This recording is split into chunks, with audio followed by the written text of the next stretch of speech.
What if your gender determined how sick you were? What if I told you that your gender could impact how your mental health is diagnosed? That the same pain, the same trauma, the same struggles you face might be perceived differently depending on whether you're a man or a woman. It sounds unbelievable, but what if I told you it's already happening? In 1994, a young researcher set out to test something most of us don't think about: gender bias in mental health diagnoses. She created two identical clinical profiles. Same symptoms, same background, same age. The only difference? One name was Jason, the other Jessica.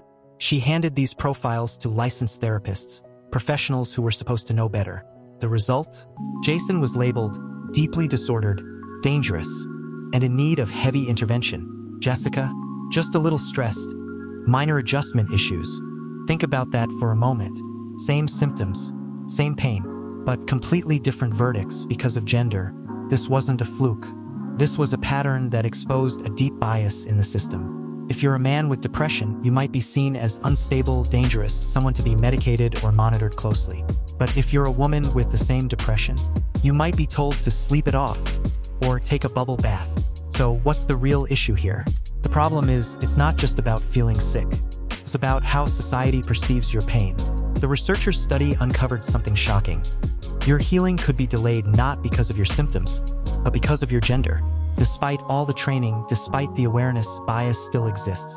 It's silent, subtle, and it's influencing how people are treated when they seek help. The study never got published.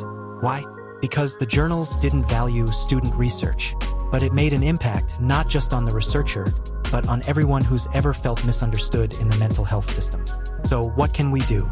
Imagine a world where your gender didn't matter, where your pain was the only thing that determined how you were treated. What if therapists just saw the person in front of them? Not their name, not their gender, not their background, but just the pain and the trauma. It's time to stop pretending we live in a perfect system. Therapy, just like everything else, has its blind spots, and it's time we started acknowledging them. So, I ask you, if you were that patient, would your gender help you heal or hold you back? Should therapists assess cases without knowing the gender?